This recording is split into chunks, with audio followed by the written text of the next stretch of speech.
Selamat datang kembali di penelusuran kita. Hari ini, kita mau bongkar strategi rekrutmen dari salah satu nama paling top di dunia konsultansi. Kita bakal lihat dari buku The McKinsey Way.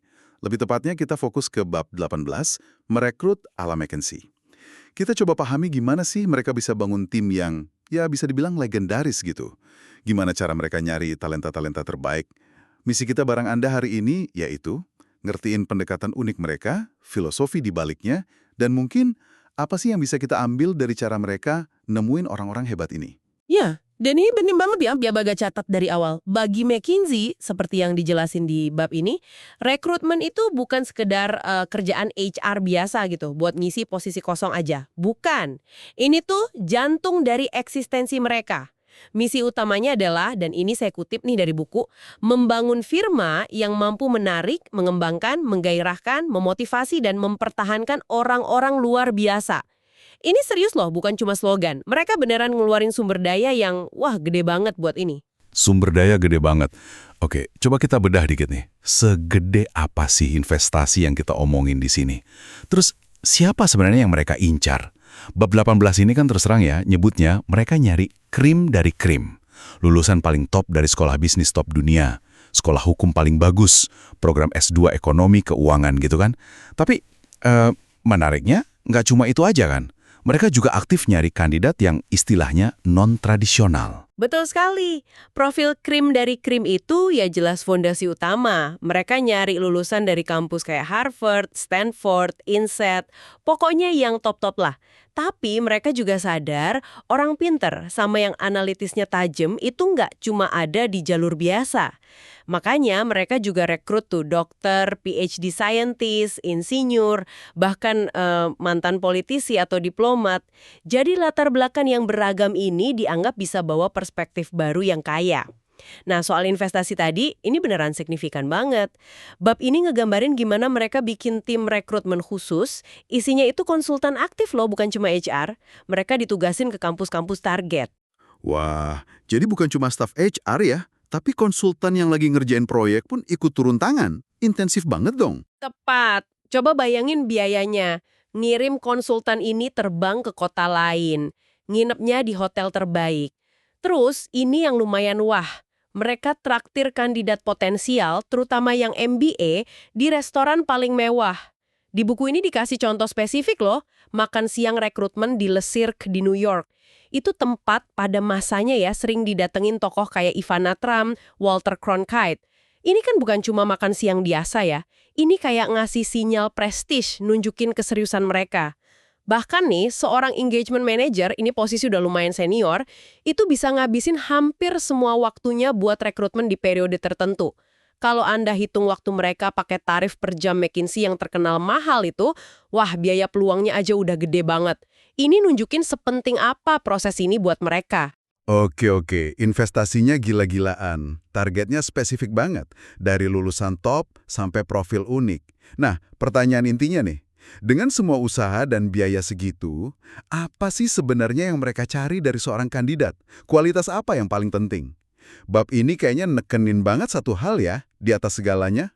Anda bener banget. Kalau ada satu hal yang digaris bawahi tebel-tebel di bab ini, itu adalah kemampuan analitis. Ini saringan pertama dan paling utama. Mereka nyari orang yang punya kapasitas luar biasa buat mecahin masalah yang rumit, yang kadang nggak jelas gitu, jadi bagian-bagian kecil yang lebih gampang diurus. Kemampuan buat nyusun kerangka pikir yang logis, nemuin isu kuncinya, terus bikin hipotesis yang masuk akal itu penting banget. Selain itu ada juga yang namanya business judgment atau pertimbangan bisnis. Business judgment. Bisa dijelasin dikit nggak? Maksudnya gimana tuh dalam konteks ini? Apa cuma intuisi bisnis aja gitu? Lebih dari itu sih, business judgment di konteks McKinsey ya, seperti yang kerasa di bab ini, itu kemampuan buat ngerti dampak praktis sama komersial dari analisis dan solusi yang diusulin. Misalnya nih, Anda bisa aja bikin analisis pasar yang keren banget secara teknis. Tapi rekomendasinya realistis nggak buat diterapin sama klien? Udah mikirin belum soal keterbatasan sumber daya atau politik internal klien, atau gimana reaksi pasar nanti? Jadi ini tuh gabungan antara tajamnya analisis sama pemahaman dunia nyata. Gimana bisnis jalan dan gimana keputusan itu ngaruh. Kemampuan lihat terus kenapa dari angka dan data. Menarik. Jadi, analisisnya tajam tapi juga harus napak bumi ya ke realitas bisnis. Dan alat utama mereka buat nguji dua hal ini yang udah terkenal banget ya, wawancara studi kasus atau case interview itu. Ini kan bukan sekedar tanya jawab biasa soal pengalaman kerja kan? Bab ini negasin tujuannya bukan cuma cari jawaban benar. Nah, justru itu poin pentingnya. Yang bikin wawancara kasus McKinsey khas banget dan sering ditiru itu fokusnya ke proses mikir Anda, bukan ke hasil akhirnya aja. Bab ini jelasin gimana kasus yang dikasih bisa macem-macem banget. Ada yang versi simple dari kasus nyata yang pernah dikerjain McKinsey, ada juga yang kayak brain teaser atau nebak-nebak pasar yang awalnya kedengaran aneh. Contoh klasik yang disebut di buku itu kayak, ada berapa sih pompa bensin di Amerika Serikat? Atau kenapa tutup lubang got itu bentuknya bulat? Pertanyaan pompa bensin itu legendaris banget ya. Terus gimana cara mereka nilai jawaban buat pertanyaan kayak gitu? Kan jelas nggak ada jawaban pasti yang bisa di Google. Yang menarik di sini tuh, mereka pengen lihat gimana Anda ngadepin masalah itu pas lagi ditekan dan infonya terbatas. Buat kasus pompa bensin misalnya, kandidat yang bagus itu nggak bakal panik karena nggak tahu angkanya. Malah dia bakal mulai nyusun masalahnya. Mungkin mulai dari populasi AS, terus bikin asumsi yang logis, berapa persen populasi yang punya mobil, rata-rata berapa mobil per keluarga atau per orang dewasa, seberapa sering sih mobil rata-rata isi bensin, berapa kapasitas layanan satu pom bensin per hari. Tiap langkah ini kan pakai asumsi, nah pewawancara bakal lihat asumsi Anda masuk akal nggak, gimana Anda ngejelasinnya. Jadi pewawancara mungkin sengaja ya, nggak ngasih data lengkap, biar lihat gimana kandidat ngatasin yang nggak pasti gitu. Tepat sekali. Mereka mungkin bakal nanya, oke, asumsi Anda jumlah mobil per rumah tangga 1,8, dapat angka dari mana tuh? Anda harus bisa jelasin alasannya. Mungkin bandingin sama data negara maju lain yang Anda tahu, atau gimana lah. Penulis buku ini Ethan Raziel bahkan ngaku loh di buku, pas wawancara kasusnya, dia jawaban akhirnya buat nebak-nebak gitu meleset lumayan jauh dari angka sebenarnya. Tapi itu nggak masalah. Yang dinilai itu alur logikanya, kemampuannya mecah masalah, nanya pertanyaan yang pas, sama bikin asumsi yang bisa dipertahanin secara logis. Proses mikir terstruktur itulah yang dicari. Karena ya emang itu kerjaan konsultan sehari-hari, ngadepin masalah klien yang rumit dan sering kali nggak jelas. Ini benar-benar ngubah cara pandang soal wawancara ya. Fokus ke gimananya, bukan cuma apanya. Tapi, tunggu dulu. Bab ini juga nyorot sesuatu yang sangat menarik nih. Ternyata, jadi jenius analitis aja tuh nggak cukup buat lolos saringan McKinsey. Ada sisi lain yang sama pentingnya, kepribadian. Anda nangkep poin yang penting banget. Kemampuan analitis itu tiket masuknya, tapi belum tentu lulus. Bab ini nekenin banget pentingnya fit atau kecocokan kepribadian sama budaya firma. Ingat loh, konsultan McKinsey itu hampir selalu kerja tim. Seringnya di lingkungan yang tekanannya tinggi, jam kerjanya panjang, kadang di lokasi klien yang jauh. Jadi ada semacam tes nggak langsung gitu yang jalan terus selama wawancara. Saya sebagai pewawancara, mau nggak ya kerja berjam-jam satu tim sama orang ini?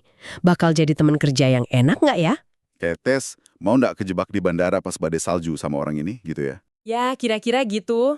Bab ini malah bilang terang-terangan. Mereka nggak ragu nolak kandidat yang super pinter, CV-nya keren, bahkan mungkin jawab kasusnya brilian, tapi nunjukin sikap arogan, kaku, atau nyebelin. Mereka nyari kombinasi pinter dan kemampuan interpersonal yang bagus.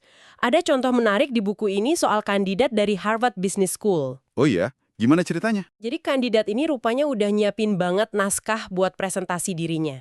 Sangat terstruktur.